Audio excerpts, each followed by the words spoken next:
चलो विद्यार्थियों, तो विद्यार्थियों आज हम लोग पढ़ेंगे 8वीं कक्षा में, और 8वीं कक्षा में पढ़ेंगे अलजेब्रा यानी कि बीजगणित।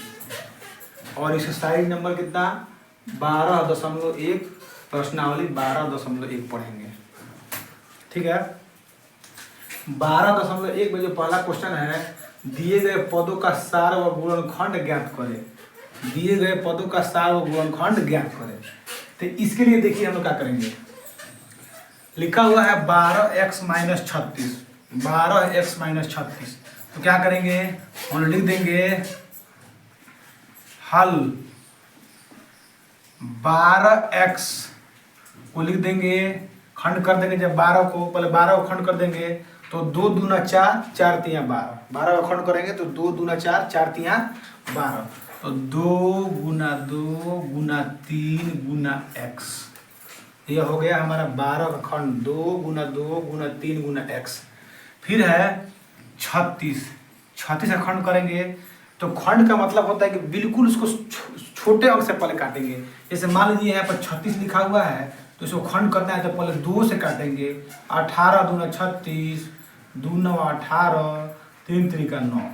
तो खंड कितना आ गया, 2 गुना 2 गुना 3 गुना 3।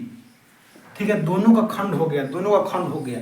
अब इन दोनों को खंडों में हम लोग निकालना थे क्या, सार व गुणनखंड। यहाँ पर लिख दीजिए सार व गुणनखंड, सार व गुणनखंड बराबर।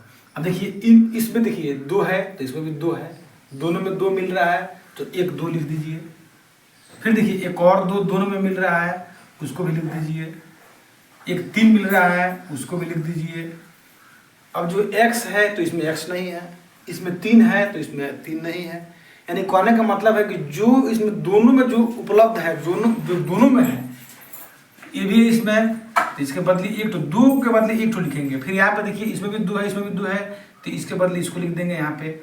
फिर यहाँ पे ये है, यह दोनों में है तो लिख देंगे। और 2 ठो ऐसे जो है, एक जो चर है, ये अचर है कि दोनों में नहीं है, एक इसमें है तो एक इसमें नहीं है। तो इस तरह से हमारा आ गया 2 गुना 2 गुना 3, इसको मल्टीप्लाई गुना कर दीजिए। 2 दूना 4, 4 तिया 12।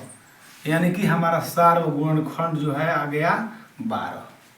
कितना आ गया, सार व गुणनखंड आ गया 12।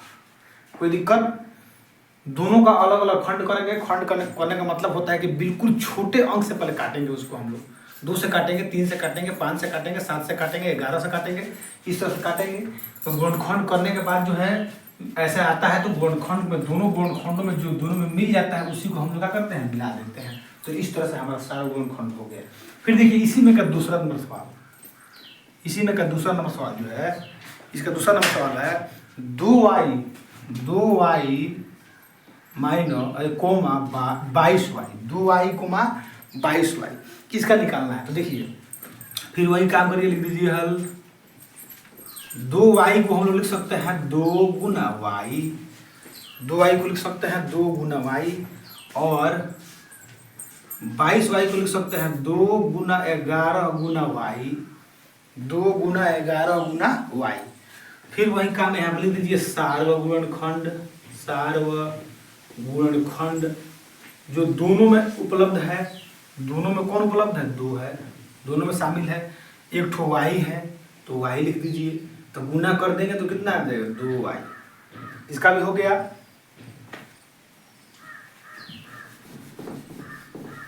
फिर देखिए क्वेश्चन नंबर 3, क्वेश्चन नंबर 3 देखिए, क्वेश्चन नंबर 3 जो है, क्वेश्चन नंबर 3 है 14pq, 14pq comma 28p² q², 28p² q²।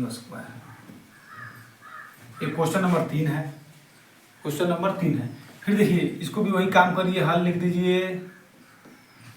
14pq है, 14pq, तो 2 गुना 7 गुना p गुना q हो जाएगा इसका खंड। 2 7 14, अब p और q है तो p गुना q हो जाएगा। तथा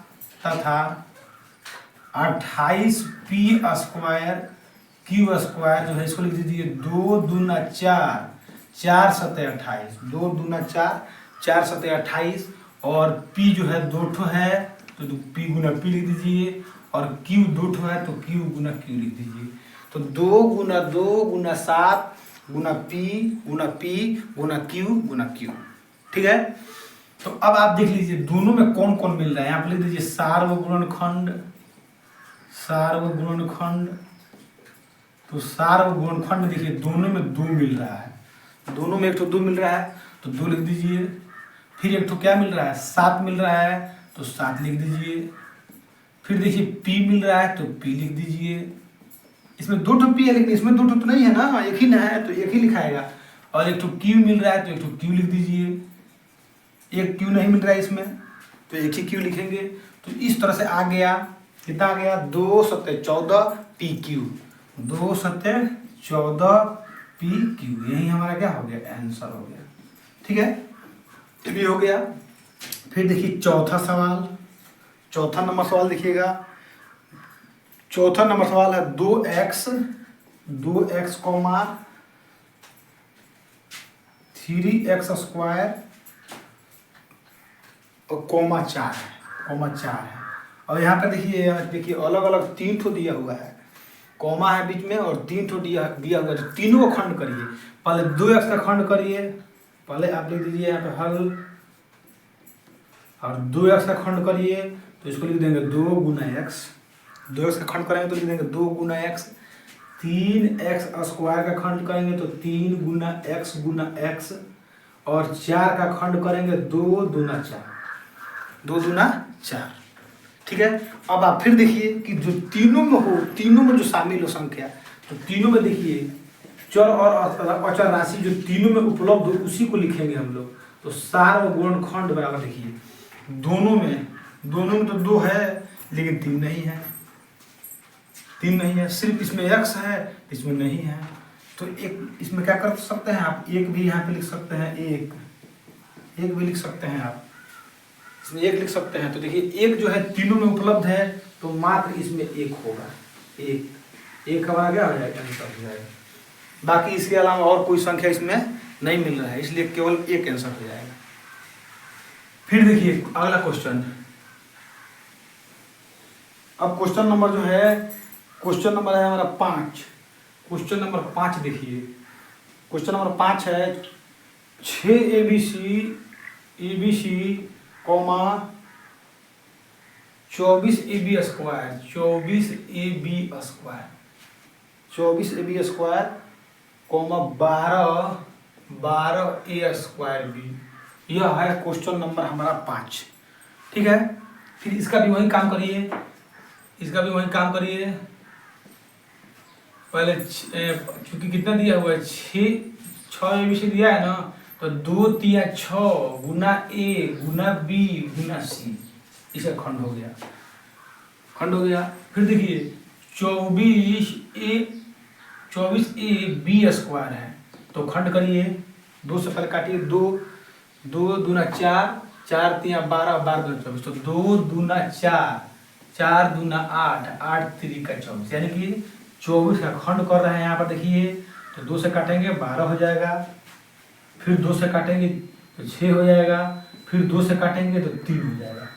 हुआ 2 गुना 2 गुना 2 गुना 3, वही लिखे हैं 2 गुना 2 गुना 2 गुना 3। और फिर उसके बाद एक A है और 2 ठो B है तो B लिख दीजिए।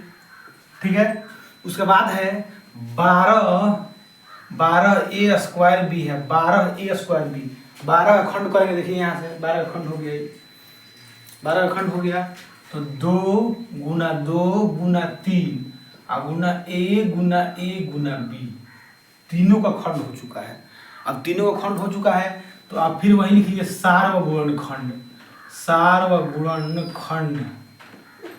जो तीनों में प्रेजेंट हो, उपलब्ध हो, जो तीनों में शामिल हो। तो देखिए तीनों में 2 शामिल है, ये 2 जो है तीनों में शामिल, 2 लिख दीजिए गुना। अब देखिए 3 है इसमें, तो इसमें 3 है, इसमें भी 3 है, यहाँ पर 3 है, यहाँ पर 3 है, यहाँ पर 3 है, तो 3 लिख दीजिए। यहाँ पे A है, यहाँ पे A है, यहाँ पे A है, A लिख दीजिए। यहाँ पे B है, यहाँ पे B है, यहाँ पे B है, B लिख दीजिए। सी है, सी नहीं है, सी नहीं है। बाकी किसी भी चर या अचर या संख्या से हमको कोई मतलब नहीं है, क्योंकि जो तीनों में था उसको हमने लिख दिया। तो इसको मल्टीप्लाई कर दीजिए, 3 दूना 6 AB, 6 AB, 3 दूना 6 AB, यही हमारा क्या हो गया, आंसर हो गया। 3 दूना 6 AB यही हमारा आंसर हो गया। अब देखिए फिर अगला सवाल देखिएगा। फिर अगला जो सवाल है वह है क्वेश्चन नंबर आपका 6 नंबर, क्वेश्चन नंबर 6, 1 का 6 नंबर क्वेश्चन। 16x का पावर 3, 16x का पावर 3, कॉमा -4x स्क्वायर और कॉमा 32x है। यह है सवाल नंबर हमारा कितना, 6 नंबर सवाल है आपका। तो फिर इसका भी वही करिए, इसका भी हल उसी तरह होगा। आप पहले लिख दीजिए 16x का पावर 3, खंड कर दीजिए 16 का, 2 दूना 4, 4 दूना 8, 8 दूना 16, 2 गुना 2 गुना 2 गुना 2, 2 गुना 2 गुना 2 गुना 2, 2 दूना 4, 4 दूना 8, 8 दूना 16, और x का हो जाएगा x गुना x गुना x, x का पावर 3 हो गया। फिर है माइनस 4x का पावर 3, माइनस 4x का पावर 3, तो इसका हो जाएगा 2 गुना -1 कर दीजिए, अलग कर दीजिए -1 को, x गुना x गुना x, ठीक है। 2 गुना -1 x x x गुना में हो गया। तो अब एक और बचा हुआ है कितना, 32x। तो 32 को खंड करेंगे, तो 32 खंड को देखिए यहाँ कर देते हैं आपके सामने, 32 खंड कर रहे हैं। तो देखिए 16 दूना 32, 2 8 16, 4 दूना 8 और 2 दूना 4, कितना आ गया, 2 गुना 2 गुना 2 गुना 2 गुना 2, 2 दूना 4 दूना 8 दूना 16 दूना 32, और एक तो x जो है इसमें शामिल है, तो उसको लिख दीजिए। फिर आप यहाँ पर लिख दीजिए वही काम, सार्वगुणनखंड निकालना है आपको, सार्वगुणनखंड। सार्वगुणनखंड जो तीनों में शामिल हो, तो तीनों में कौन शामिल है, 2 शामिल है, तो 2 लिख दीजिए। फिर इसके बाद एक और 2 शामिल है, उसको भी लिख दीजिए। फिर इसके बाद एक और 2 है, लेकिन इसमें तो 2 नहीं है, इसमें तो है लेकिन इसमें 2 नहीं है, इसमें भी है, छोड़िए उसको, इसमें भी 2 है तो इसमें नहीं है। x एक ठो है, इसमें भी एक ठो x है, इसमें भी एक ठो x है, मात्र एक ही x इसमें है, बाकी सब में तो 3 है, 2 में तो 3 है, लेकिन एक में सिर्फ एक ही x है। तो यही हमारा जवाब हो जाएगा 2 दूना 4x, 2 दूना 4x हो गया। तो इस तरह से हमने 6 क्वेश्चन हल किया, ठीक है। अभी भी इसमें 2 ठो क्वेश्चन 7 और 8 बाकी है, तो आप इसको उतार लीजिए या स्क्रीनशॉट ले लीजिए, फिर हम आगे बता रहे हैं।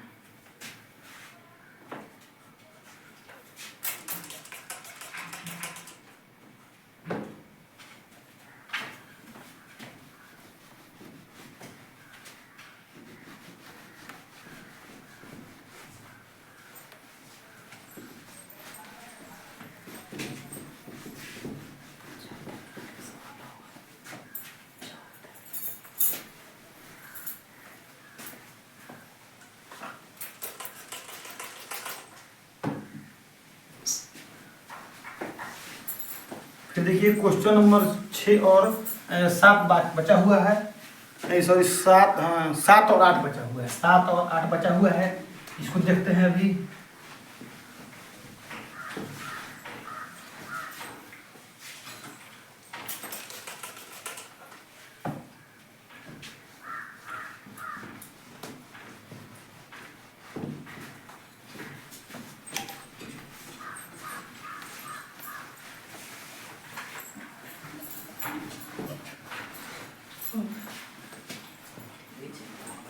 क्वेश्चन नंबर 7 जो है देखिएगा, 7 number question, question number 7, question number 7 है 10 PQ, 10 PQ, 20 QR, 20 QR और माइनस 30 RP, 30 RP। क्वेश्चन है 10 PQ, 20 QR, 30 RP। फिर इसका काम वही होगा, हल कर दीजिए। 10 PQ का खंड करिए, 10 PQ, 10 PQ। तो 10 PQ का खंड करिएगा तो 2×5 = 10 गुना P गुना Q। 20QR का खंड करिएगा 2 दूना 4, 4×5 = 20 Q गुना R। फिर 30RP का खंड करिएगा तो 2 2 3 6, 6×5 = 30 गुना R गुना P। देखिएगा 30 का खंड कर सकते हैं, कहीं बगल में आप कर सकते हैं। 3 दूना 6, 6×5 = 30 गुना R गुना P। चूंकि वीडियो बहुत बड़ा हो जाएगा इसलिए हम सबका खंड कर नहीं दिखा रहे हैं आपको। अब देखिए सार्वगुणनखंड, सार्वगुणनखंड, सार्वगुणनखंड। देखिए तीनों में क्या मिल रहा है? 2 मिल रहा है, 2 लिख दीजिए। 5 है, इसमें भी 5 है तो 5 5 तीनों मिला दीजिए। 5 P है, इसमें P नहीं है, इसमें P है, P तो नहीं होगा। Q है तो इसमें नहीं है।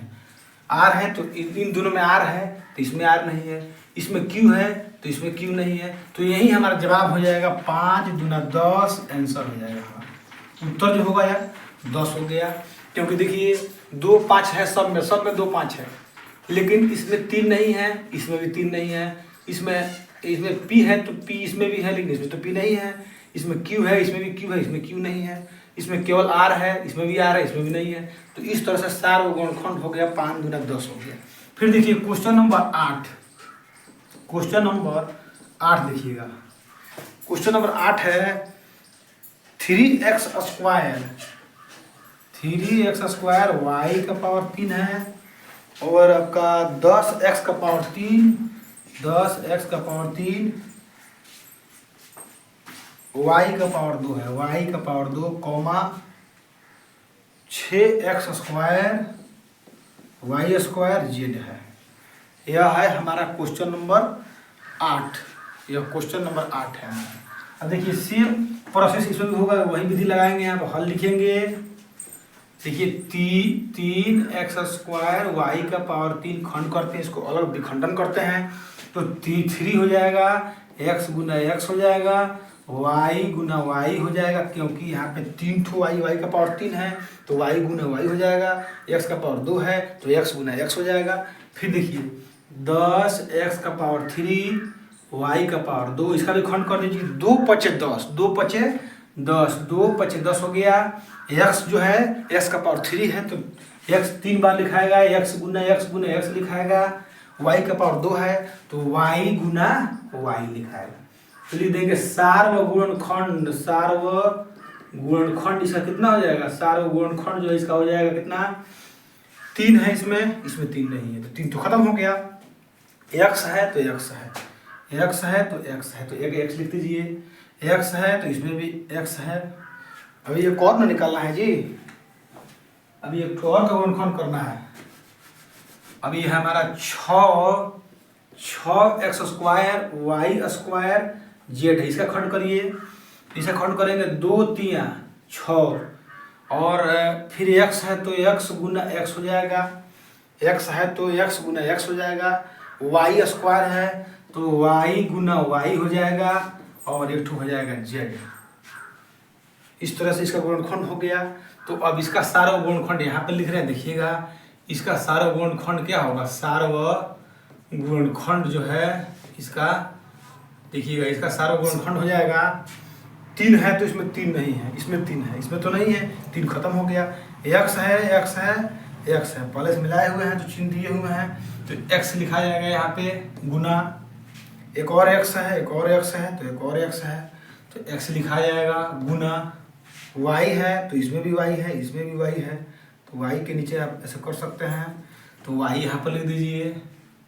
इसमें भी y है, इसमें भी y है, इसमें भी y है तो y लिख दीजिए यहाँ पे। इसमें अब इसमें z है, इसमें z नहीं है, इसमें z नहीं है, यानी कि हमारा यही आंसर हो गया, x² y² हो गया, x² y² हो गया। ठीक है, यही हमारा जवाब हो गया। इस तरह से क्वेश्चन नंबर 1 में 8 सवाल थे, 8 को हमने हल किया। फिर इसके अगले क्लास में हम बताएंगे इसी का प्रश्नावली 12.2 का क्वेश्चन नंबर 2 का सोल्यूशन बताएंगे आपको। तब तक के लिए आप बनाते रहिए और चैनल को जितना हो सके सब्सक्राइब करिए और दूसरों को भी शेयर करिए ताकि सब किसी के पास पहुँचे। ठीक है, जय।